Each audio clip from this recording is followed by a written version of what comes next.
Дорогие друзья, сегодня будет у нас очень серьезный выпуск. И тема серьезная. Это тема домашнего насилия. Я в своей жизни сталкивался с этим, в моей семье это было, у меня был отец такой. И, к сожалению, время идет, а тема не меняется. И сейчас даже в нашем городе есть такое, что мужчины поднимают руку на женщин. И сегодня одна из таких женщин пришла к нам и рассказала свою историю. До выпуска Лилиана захотела остаться инкогнито, и поэтому выпуск снят в таком, лица ее не видно. Но после выпуска она решила раскрыть маски. Она сказала, что она не хочет больше бояться, и теперь она будет бороться до конца, и мы в этом хотим ей помочь. Ей сейчас нужен адвокат, который есть в Краснодаре, его стоимость 250 тысяч рублей, и мы своим каналом, с вашей помощью хотим попробовать собрать средства. Мы прикрепляем карту Лилианы в закрепленном комментарии, и каждый из вас может помочь ей. Если мы начнем вместе это решать, мы сможем победить. И мы не будем бросать эту тему, мы будем рассказывать истории других женщин, потому что об этом должны знать все, и это должно прекратиться. Не могу сказать вам приятного просмотра, я хочу сказать, чтобы вы обязательно послушали все от начала и до конца.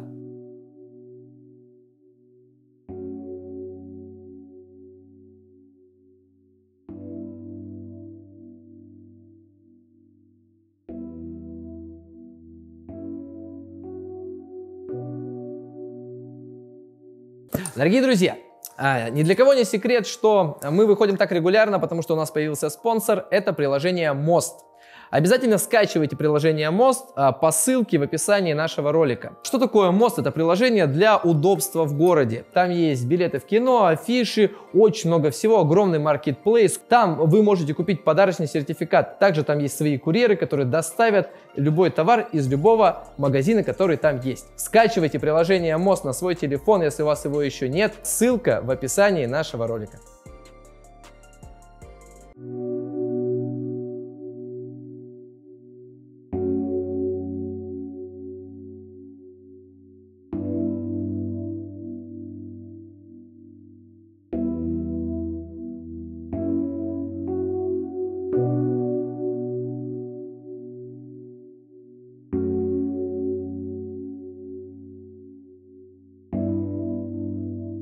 В целом я с бывшим супругом знакома с самого детства. Он одноклассник моего двоюродного брата. Росли, играли вместе. Где-то с 16 лет до 21 мы не общались, потому что у каждого началась после школы своя жизнь. И получается, спустя где-то 5-6 лет ВКонтакте меня бывший супруг находит и пишет мне, типа, «Привет, помнишь меня?» И сразу с того момента, получается, мы начали видеться постоянно, и сразу стремительно развивались наши отношения. Конечно, это был мой первый парень. И тем более я думала, что этому человеку я могу доверять, так как я его знаю с детства.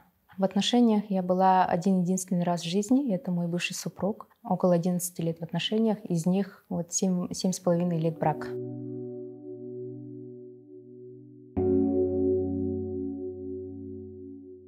Тогда младшей дочке было где-то 5-6 месяцев, то есть она была еще на грудном вскармливании. И те, кто родили и являются матерью, они знают, сколько много времени надо уделять грудному ребенку, что грудной ребенок всегда на руках у мамы, что мать и ребенок это 24/7. И первый раз мой муж поднял на меня руку, даже не на меня, а на нас поднял руку, просто потому что я очень долго кормила дочку и пыталась ее уложить спать. Просто он хотел себе внимания. Мужу не понравилось, что я ему мало времени уделяю. И тогда он ворвался в комнату и говорил: «Почему ты не можешь успокоить своего ребенка?» Своего ребенка, говорит, не нашего, да? И я попросила тогда: «Помоги мне уложить спать. Давай ты попробуешь». На что он начал агрессивно спорить со мной, что я должна молчать, что я должна его слушать, что я плохая мать, не умею укладывать ребенка.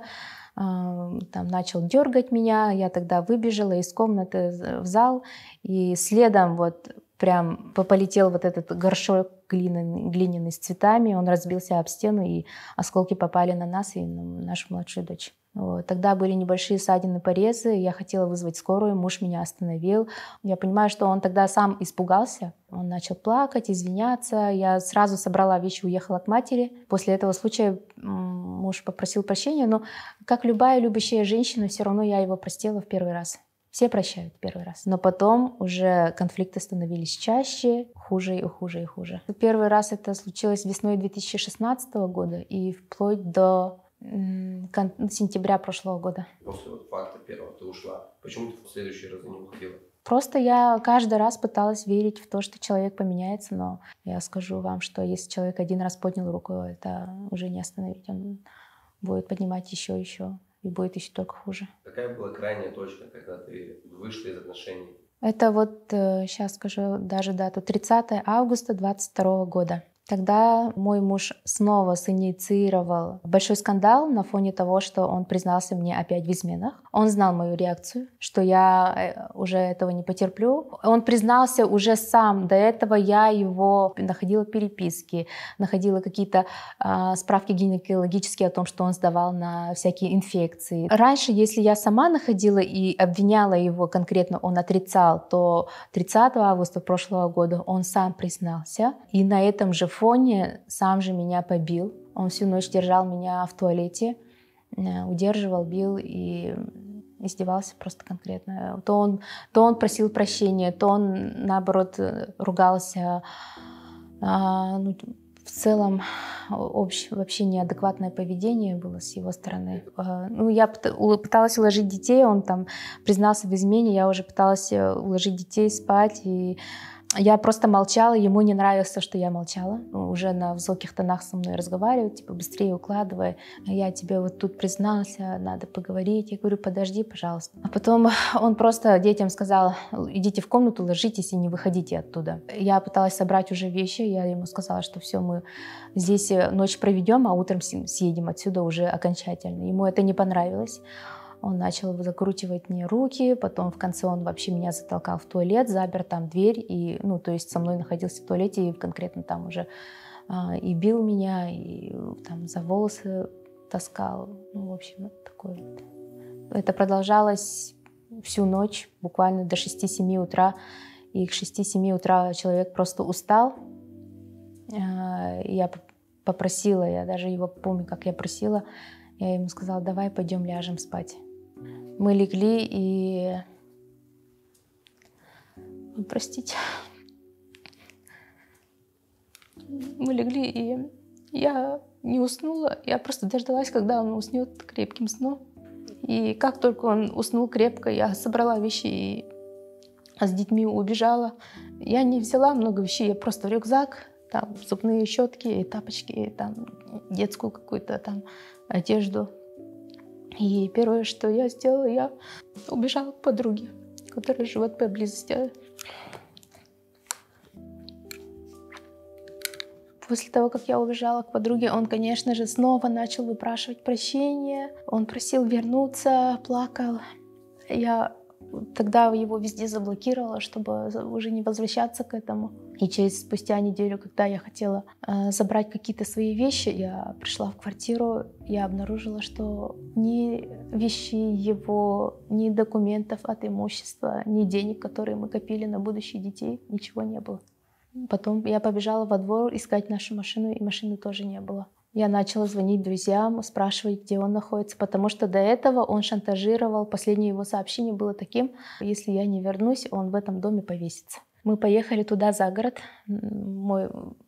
наш дом, который мы построили с мужем. Мужа я не обнаружила, потом я начала его искать. Я подумала, что человек вообще, я не знаю, там убил себя, я не знаю, может, на машине он хотел там разбиться, может, разбился где-то. Я написала заявление в полицию о его розыске, что человек без вести пропал, потому что с подругой мы искали где-то сутки, на вторые сутки уже все друзья и родные говорили, что не знают, где он находится. Я была обеспокоена все равно. Вот. Несмотря на то, что он там бил много лет, да, я находилась в насилии, я все равно за него волновалась. Как ни странно, вот тогда у меня было подозрение, почему его родители были настолько спокойны и даже не беспокоились о том, что их сын пропал. И тогда я уже поняла, что, возможно, он просто сбежал. Я не знаю, что произошло. Родители говорят, что не знают. Потом я нашла нашу машину во дворе дома его сестры. И я сразу звоню его сестре, там, в домофон, они мне не открывали дверь. Уже там, не знаю, с 10-го или с 20-го звонка наконец-то она подняла телефон и говорит: Нургуна здесь нет. Ну, его здесь нет. Я говорю: вот машина наша, значит, он у вас. Пусть выйдет. Говорит: его здесь точно нет, он уехал. Я говорю: куда? В Москву, говорит. Я говорю: тогда возвращайте мне ключи от машины. Это моя машина, не ваша машина. Она говорит: нет, нам он сказал тебе вообще ничего не отдавать. Я говорю: а где документы от нашего дома, от земельного участка, где деньги? Она говорит: это все у мамы, то есть у моей свекрови. Я звоню свекрови, я говорю: возвращайте мне мои документы от моего имущества, деньги, ключи от машины, в общем, ключи от дома. На что я, конечно же, получила отрицательный ответ. Знала, что он тебя избивает, свекровь? Конечно, знала. И ничего ему, как мать? Нет, нет. Ну, я так поняла, что в этой семье это абсолютно нормально, когда мужчина бьет женщину. Потому что она защищает своего зятя, который бьет ее родную дочь.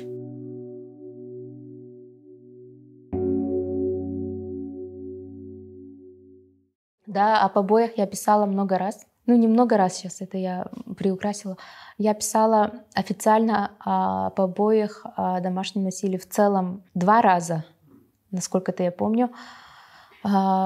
И там были предоставлена справка о том, что побои зафиксированы. Были звонки в полицию, чтобы они приехали, его успокоили, но на мои обращения вообще они как-то игнорили. Ну, как бы не обращали внимания. Они каждый раз просто, даже если приезжали, они говорили: ну ты же все равно его простишь, ты же все равно заберешь заявление. Все так делают. Сколько женщин там обращаются, как побитые, но на следующий день забирают. Понимаете, это насколько у нас в Якутске, в нашем маленьком городе распространено. Они просто даже не пытаются ничего сделать. Они даже отговаривают жертву забрать заявление или не писать. Последний раз, вот, получается, тоже написала заявление уже, чтобы возбудили уголовное дело по факту того, что мой муж угрожает мне вообще расправой и убийством. И даже в этот момент участковые отговаривали меня. Как сейчас ты живешь? Ну, сложно. Сложно, конечно.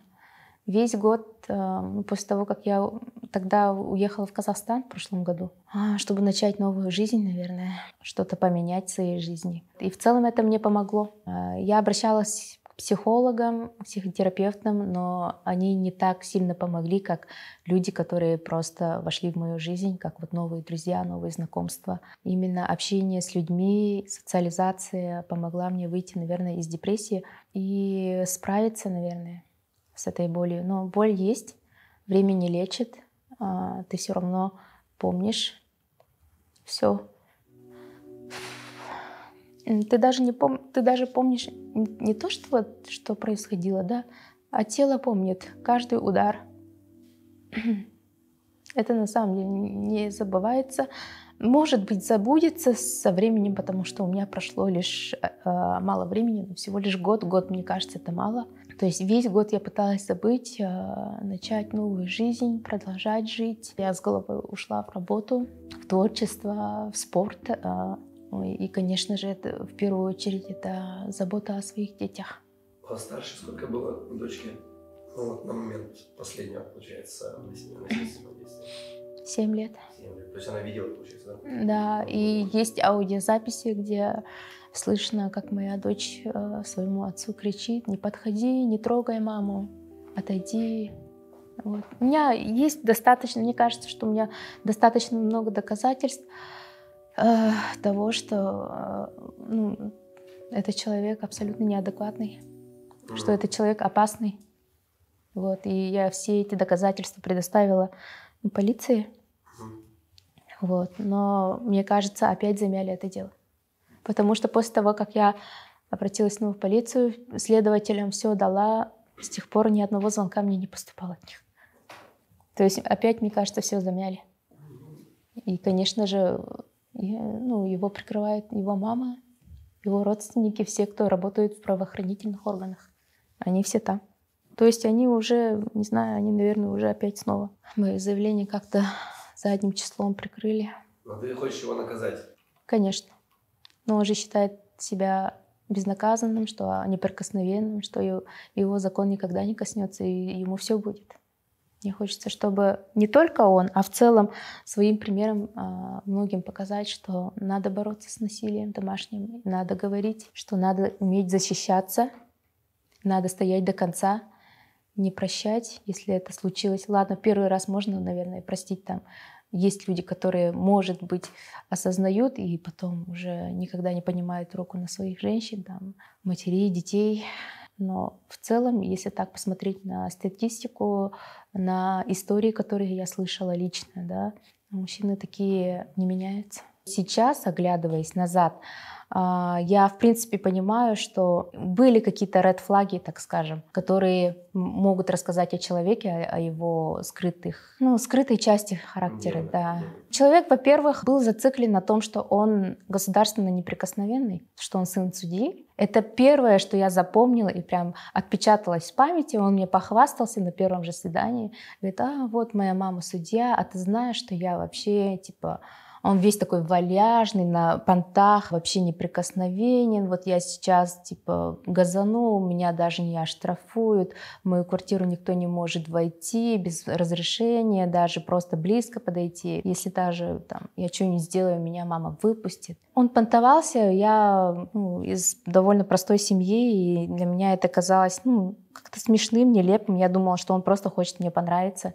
Возможно, это просто так и было, без задних мыслей, да. Но в целом, если человек это уже осознает, что он как будто бы неприкосновенен, что у него там влиятельные родственники, и что ему, в принципе, все дозволено, и ему ничего не будет, то он уже к этому идет. Второе, человек очень плохо отзывался о своих бывших девушках. Как человек относится к своим бывшим девушкам, и как он в целом отзывается о людях. В принципе, он такой человек и есть. Тогда я была девственницей, и он тогда не поверил, что я в свои 22 года девственница. И третий ред флаг, да, что было, он потребовал у меня справку о девственности. И мы пошли к гинекологу, он зашел прямо со мной вот к врачу-гинекологу, и тогда он попросил выйти моего тогда парня, получается. Говорит, молодой человек, выйдите, пожалуйста, я сейчас ее осмотрю и выдам вам справку. И как только дверь захлопнулась, мне гинеколог говорит, девочка, беги. Он говорит, это ненормально. Если человек тебе не верит сейчас и выпрашивает с тебя, даже привел сюда силой за справкой о девственности, то что будет потом? Я на тот момент уже была достаточно влюблена и хотела как-то угодить ему, и мне казалось, что это абсолютно нормальным. И мне честно, даже как-то я была за себя горда, что я в свои 22 года девственница, что я даже не целованная, не прикосновенная, не касалась, за ручки не держалась ни с кем.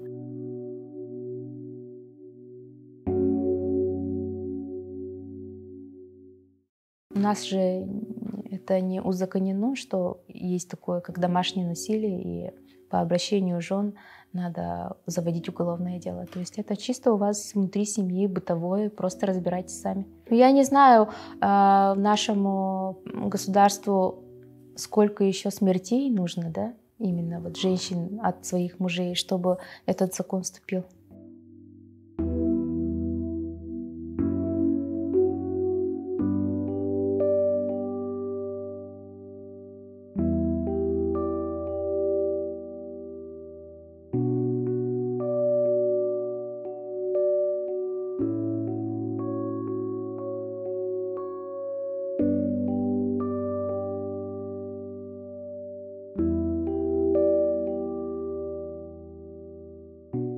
Здравствуйте, меня зовут Анастасия.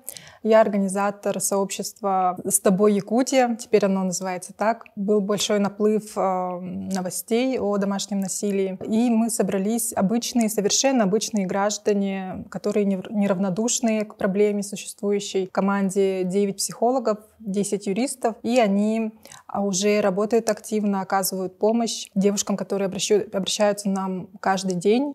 Некоторые девушки просто пишут со своими историями. И мы хотели бы сказать, что главное в этой проблеме не замалчивать, не стыдиться ее, всегда быть в контакте с кем-то. И мы решили стать именно тем самым контактом, и чтобы было куда обратиться и к кому. Если вы попали в сложную ситуацию, вы можете написать нам в Инстаграме или в Телеграме. Мы готовы оказать юридическую помощь, психологическую помощь. Если будет такая необходимость в размещении, то есть если у вас нет жилья, тогда мы можем найти шелтер, который размещает временно. Если вам потребуется финансовая помощь, тогда можем организовать сбор. Наш в целом призыв сообщества в том, что вы не одни, с вами Якутия. Вы должны быть уверены в том, что у вас есть защита. Вы должны видеть добрых людей, не только мир агрессивным или страшным, видеть также людей, которые готовы помочь.